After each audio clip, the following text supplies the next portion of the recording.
Oh, oh yeah, hey dude. Yeah, no, I know, she's been calling nonstop. But hey, I put some salt in front of the door. If she comes over, she's not going to be able to get in. She is welcome. Oh, what? Oh, how do I let myself out? Oh, yeah, that's, I didn't really think about that one. Shit. Damn.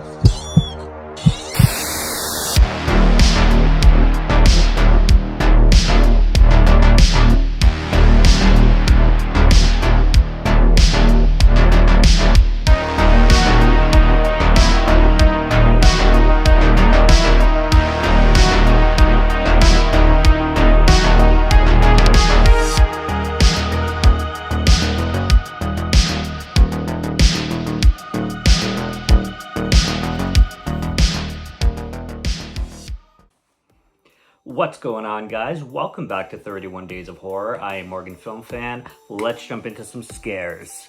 Unwelcome is a film that was released in 2023, and this makes the newest film, or the most recent film, in this 31 Days of Horror. And this was directed by Jon Wright? Yeah, letters are really dark in this thing. Who also directed the film Grabbers, and this is an Irish director, and this is mostly an Irish film, definitely a UK film. We start in London, England, and then we move into the very rural, the Irish countryside kind of thing, to a really small Irish village. Regardless, this film is basically, what we have going on here is we have this couple. Their names are Jamie and Maya, and they are boyfriend and girlfriend. Maya is pregnant. Now, it's not really stated exactly how long they've been together or anything like that. However, they're living in a London flat. Basically, a violent crime happens and there's a break-in. By the way, I'm curious as to if random unprovoked break-ins happen a lot in the UK, specifically London. If anybody can let me know, because I've seen a film called Cherry Tree Lane that is completely about that, where it's basically about like 3 or 4 thugs that just break into some random person's home and start, interrogating them and nearly killing them. And then it happens in this film too. So I'm sure it happens all over the world, and I'm sure that unprovoked crimes can happen anywhere, but I've seen it a few times in some UK films, so I'm wondering if London has like a big problem with unprovoked random break-ins happening where, thugs and gangsters just break into people's houses and beat the shit out of them. I don't know. That happens, and it takes a big toll on their relationship. Jamie has an aunt who passes away, who lives in Ireland, and she leaves her village home to them. So they move into there and they start renovating and starting a new life there, and getting away to a more peaceful area, or so they think. The countryside is absolutely gorgeous. I mean, we're talking like this place looks straight out of the Shire from Lord of the Rings.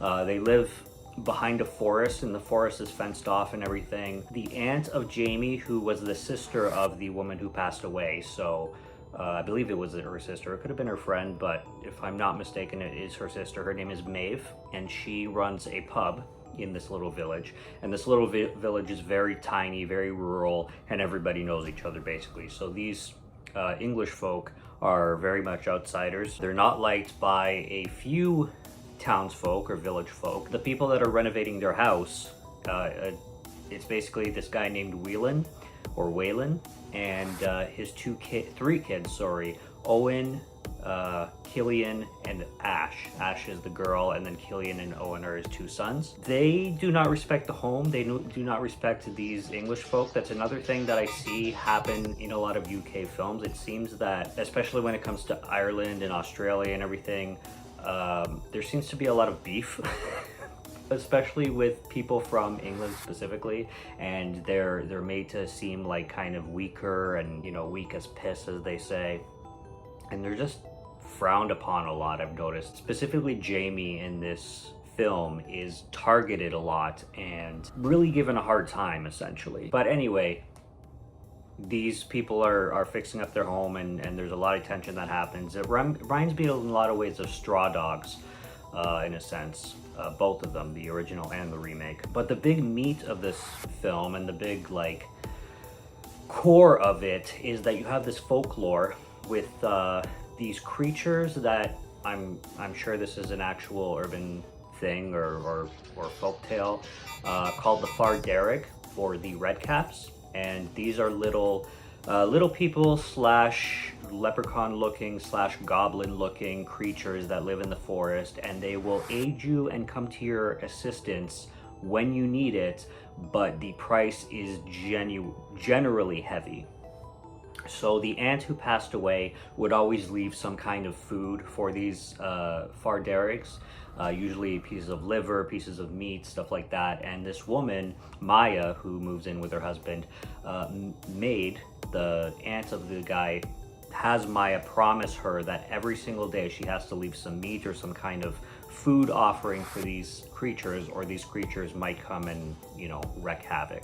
So what I loved about this film most is that it takes that core creature feature goofy setup with the urban legend and the folklore of these Farderic slash Redcaps, but it adds so many layers to it and so much more to the plot to make it so dense and captivating that there's so much more going on. Like when this violent crime happened at the beginning of the film, I was really wondering if the film was even gonna touch upon that again or where this was going, because this almost feels like a fantasy film at times. And the creatures, they look good. They're a little bit too CGI, I found, in some scenes, and that was a little bit disappointing, but it just made them look a little bit too goofy in my opinion. But I still loved the way they were, you know, designed, and the way they would move and the way they would behave, kind of thing. So like I really liked them being in the film. They didn't take me out of the film at all. But I love how they added so much more to the plot. Like this family of Irish people who basically do not like outsiders at all, specifically English folk and people from, you know, big cities, the big London and you know, anywhere that's not a village of Ireland, basically. Treating them like scum, treating them like outsiders. There's this whole conversation that they have with Maya, Jamie specifically, but they're saying that Jamie and Maya, you know, are coming in and taking land from Ireland, and that's all the English ever do is steal land from Ireland and take what's not theirs and yada yada. And there's this whole like political dick measuring contest between these Irish folk and Jamie and Maya, even though Jamie and Maya are just literally trying to live in peace and find peace, kind of thing. Waylon and his 3 kids. Waylon he's essentially abusive to his children, specifically one, Owen. And I did watch this film with subtitles because when it came to the Irish dialect, there were a lot of scenes that were very Irish, and I needed some aid to understand what they were saying. And a lot of the names of the characters are pronounced differently than the way they're spelt. So Owen is spelled like E-O-I-N or something like that, and it's pronounced Owen. And then the aunt has a different spelling for her name. And just the way everybody would pronounce names compared to how they were spelt in the subtitles was interesting to see because they were so different from each other. This film does get violent and it is gory. There is a lot of good kills in this. And like I said, the biggest thing I love about this film is how they build so many layers on top of this folklore to make this film so much more than just a creature feature. Like you get really villainous characters, more than one. Really unlikable characters too. Like I was just riddled with anxiety watching, you know, these people clash and interact and wondering how far these people were going to go and how vicious and psychotic these people can get, especially after what happened at the beginning of the movie. The cinematography is absolutely gorgeous. I mean, like I said, we're talking Shire looking settings, and I don't know how much was real, I don't know how much was green screened, I don't know how much was built, but everything looked beautiful and very fantasy like I said in certain scenes. It blew me away. This film is my second favorite of the month so far, just underneath Flesh for Frankenstein, and I'm really glad I added this to to the list because I just discovered it this year. It came out in 2023, but I just discovered this at a used film store this year, and decided to purchase it and went into it completely blind. I didn't even watch the trailer for this. It's a great one to experience not knowing much about it. I know I gave some of the plot away, but there's so much more to it that I didn't talk about that I don't want to talk about. If you've seen it, let me know what you think of it, but if you haven't, definitely check it out because it is definitely worth a watch, and it does get crazy. It does go places that you don't expect it to go, and it does get pretty crazy. Quite goofy at times, but crazy nonetheless. So that's Unwelcome from 2023.